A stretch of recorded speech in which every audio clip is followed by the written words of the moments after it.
You go to school and you learn about physics and they teach you certain rules. What goes up must come down. But as long as I've known Omar Rodriguez, there was one time where he defied the laws of physics. And till this day, I cannot explain it. He literally fell into a jacuzzi and then bounced out of the jacuzzi onto a sidewalk, and then proceeded to roll into a swimming pool and then start screaming for help. And Crap, of course, crap. until this day, I cannot explain how that happened. Phenomenal. You weren't filming? This is pre everybody having this. That was I had multiple world star moments. But people were speechless. They were just like, what did we just see? See, we were. How did that happen? See, What's up, listeners? This is F. Molina, and I got Omar Rodriguez. Omar, how you doing, man? You know what, man? Excited to be here today. Interesting day with what's going on here in the office, bro. Super interesting. We got Sicarionauts. Now, Sicarionauts is a book that's written by our local author, Anthony Acosta. Yes. How you doing, Anthony? How are you doing? I'm doing good. It's a pleasure to be here.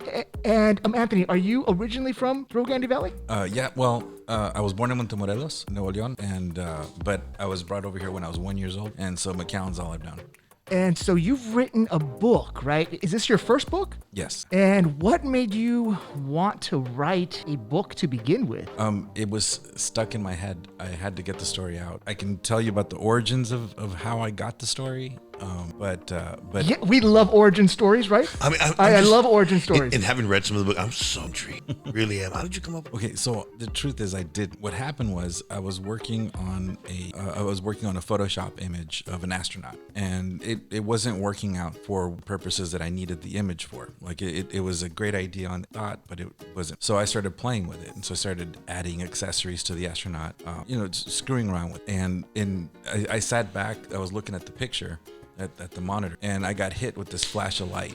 It's a flash that hit me, and the entire story, this huge story, all of a sudden was dumped in my head, all from staring at this picture at that moment. And so I couldn't think of anything else. I couldn't work anymore on that image. I couldn't do anything. I was trying to get it out of my system because I had the whole story in my head. like osmosis? It was more like a lightning hit, like a lightning strike. Wow. But it in that instant downloaded the entire story. And this is part 1 of 3 of that is the entire story. I immediately, in order to continue working, I needed to write it down to get it out of my head. So I wrote 6 pages, which were a summary of all of the entire story. Then I broke those 6 pages down into 3 parts, and then I started working on a screenplay for the first part. And then I realized that the screenplay wasn't going to do it. I needed an actual book, and this was at the beginning of the lockdown. And so this sounds terrible, but thank God for the lockdown, because it gave me the time to be able to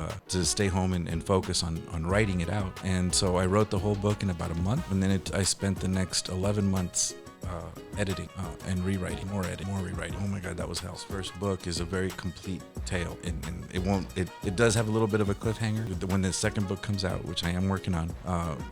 That will continue, but I think it's a fun adventure, and it's a great tale. Now, me and Omar, we've met so many people who tell us they're going to write books. Everyone's like, I'm working on a book.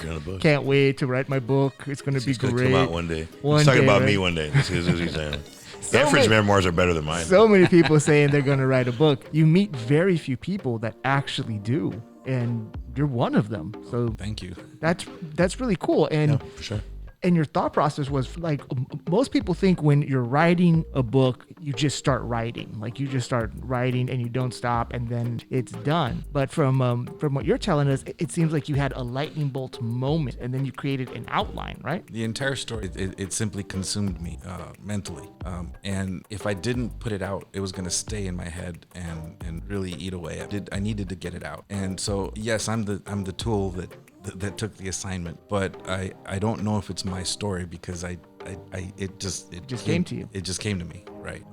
But I do know that I do like the story, and it's a fun adventure that I think everyone's going to enjoy. Can you tell our listeners a little bit, don't give away the ending or nothing like that, but can you give us just a little taste of what the book is about? Or you can tell us everything if you want to. No one knows what you've done. Pray tell. Omar needs to read. Omar needs to read. Hold on. If I didn't have to read in high school or in college, I don't have to start Got reading Mr. Cliff Notes over here. Never read a book in his life. Cliff half Notes. a book. The book, it essentially it's a world where they're doing dark matter experiments in the ISS, and something goes wrong, and it creates a worldwide event that causes these other gears to go into motion. I don't even know what I can say without giving too much away. Essentially, what you have is you have terrorists, you have Space Force, you have SpaceX, you have the Border Patrol. You got the Port of Brownsville security. We just had legal chime in. You can't. Can he say SpaceX? If it's in the book, he can say SpaceX. It's not in the book. So you were influenced. How could you not be influenced by SpaceX being here in the valley now? It's a spaceport right here. I'm waiting for the Millennium Falcon to land any moment now. So these two happy-go-lucky Sicarios are in the middle of all, and I say happy-go-lucky, but they're basically they're at their core. I don't think they're bad guys. It's just they have bad jobs. And there's no such thing. That's the quote for the show. There is no such thing as bad guys, just bad people with jobs. That's good beautiful. people with bad jobs. For sure. Well, and so they get caught up, and they're regular Joes from the valley, or regular, I guess, Jose. Regular Jose, yeah. Regular Jose's from the valley. Technically Pepe's. Pepe, Jose. Pepe. Yeah, be more Pepe's. Yeah. Okay. And they make the same decisions that you would make, or that you would make, or that I would make, given the same situation. Yeah, you had the protocol. So they're average guys, and they're faced with this weird dilemma. And so their response is the same response you would have, or that I would have. And unfortunately, their response lands them in a situation that's escalating instead of de-escalating. For sure. And so ultimately, without giving too much away, things happen, and they end up becoming heroes to the entire planet. And are these heroes from the Rio Grande Valley, or? Well, technically they're from Matamoros. Oh man. Wait a minute, man. We can't even get any respect in the fiction world. Maybe they're naturalized like citizens. No, they're not. I read the first. No. Sorry, it's not. And my wife got after me for that, by the way. And she's from Monterrey. But she's like, where you couldn't put McAllen in there?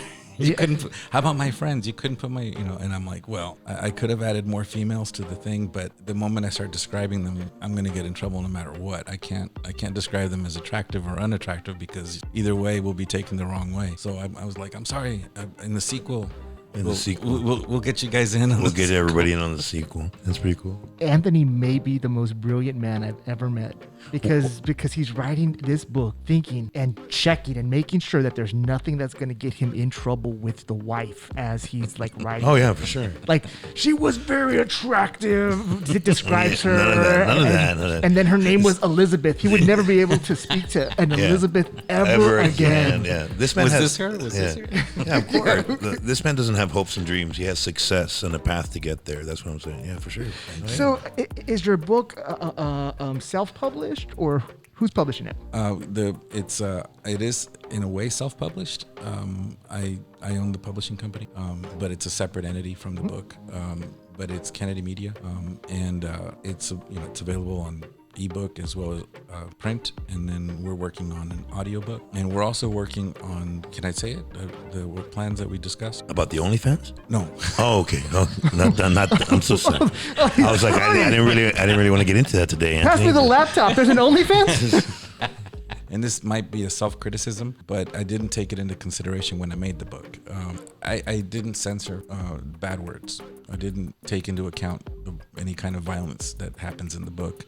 I didn't sit there and go, oh, is this family friendly? No, I didn't do that. I just wrote it. So I need to go back and create a much family friendlier version of it. And so that will be the second edition, with a few minor, not story corrections, but just corrections in the way I in the way some of the characters speak, just to make it be able to reach a wider audience. Those that don't speak Tex-Mex. I got a question. I mean, who doesn't speak Tex-Mex? I'm confused though, because he says he's trying to reach a wider audience. It doesn't get wider than people who speak Tex-Mex, because we eat so many fried. You meant I'm getting the not wider in the belt. I mean, I just got. I'm so broader. No, the book it's sold really well in Mumbai, in India, which I did not expect. That's and cool. It sold really well in Hong Kong, and it sold in Tokyo. And I don't know why, but Culturally, it makes sense. From looking at your artistic displays on the cover, it does. That might be it. They Definitely. want it for the cover. Yeah, so the future, I'm trying to do that as far as making it friendlier because I do have a lot of parents who are like, oh my God, I want to buy this for my kid. And I'm like, no. You if you're going to buy it, you read it first and then decide if Make you want that decision. Yeah. Yeah, because what would be really cool is, you could go down to your local library and check out this book. Yeah, it is in all the local libraries. Oh, wow. It is, yeah. I was about to say, it should be allowed in the local libraries. It doesn't cross the threshold of that kind of literature where it's allowed. Well, you never know with Greg Abbott and what What's books he's the- banning on what's Have on you the not- list Have you today. been to the what- local what's library? not. They have 50 Shades of Grey for checkout in the kids section. I'm not even joking. You would know that. if they Of had course I 50 would. Where do Shades of you Grey. think single men go and pick up? Never mind. Anyway, I'm like, hello, ma'am. How are you doing? I No, see you have 50 Shades of Grey. I actually have a photo. A friend of mine sent me, and they're like, "Oh my God, I found your picture, your book it's here at the library." And so they sent it to me. It was San Antonio, and so I'm That's like, cool. What? And then someone else showed it to me here in McAllen, and I'm thrilled. That is so That's pretty cool. cool. That is so cool that the libraries are picking up this book and your average person can go and check it out. Absolutely. The next book, Anthony, when can people see that one coming out? I'm behind. It was supposed to come out in August of last year, but between life and everything that's happening, I've been haven't had the time to sit down and write it. The weird thing about writing, I can't speak people when I write. If I'm inside the universe, the created fantasy universe, and I'm absorbing. I'm trying to help get the feel, the vibe, the adjectives that describe that area or that location. Then one conversation with someone will knock me out of that universe back into reality. Wow. And so it'll ruin the day. It takes a while to get back into that. So I have to self-isolate for periods of time while I'm knocking the chapters out. Now, once all the chapters are done and once I start editing, and then it goes back into that, but not as bad. That I can be editing and then I can go and do something and then come back and pick up where I left off. So, like in a nutshell, when you're editing, you're like kind of like Deadpool. You can break the fourth wall. But when you're legitimately in story writing mode, you have not mastered Deadpool's ability to break the fourth wall. I get that. Yet again, proving this moment brought to you by Deadpool, ladies and gentlemen. That's cool, though. I appreciate that comparison. Yeah, Thank you. Hell yeah. That's pretty cool. I think that. Anthony, have you always been a good writer? No. Oh no. My sophomore, I went to a med high in Mercedes, and I don't know if you remember or know anything about that school. Like that we should share on the air, or like that we no, I was gonna say, what did you pick on people that went to school? No, I there? never. There's not. This message brought to you by adults. Yes. Okay, so fun fact.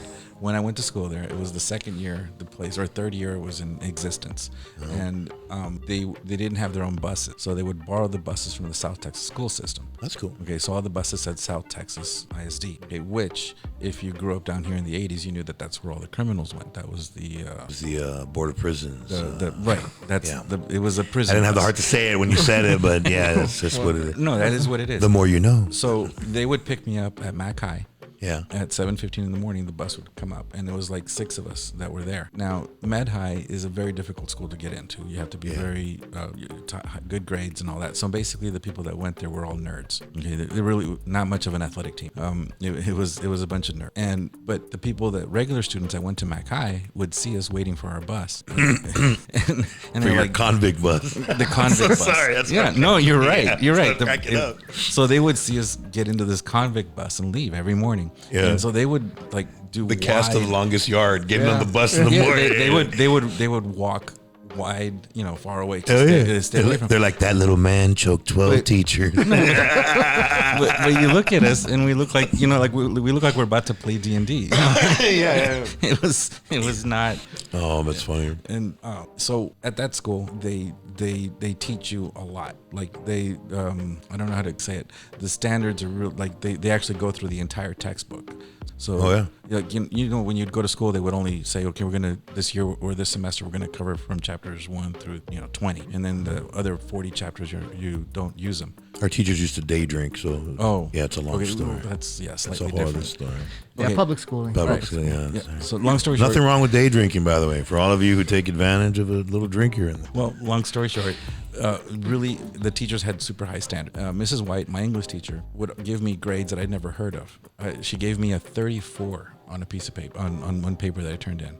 34. That's awesome. I didn't know you could get that low. Like you get 20 points for your name, right? Something like SAT, something like that, right? Yeah, so essentially, that's did you put the date I put on my it? name in my the date. You put the name of the date. You got like 30 I probably points. got the date wrong. You got an A, right? She's like, oh, you got an A and a T. That's cute. Yeah, so the thing is though, this teacher is probably one of the few teachers in my life that pushed me. And she's like, impress me. I know you can do better.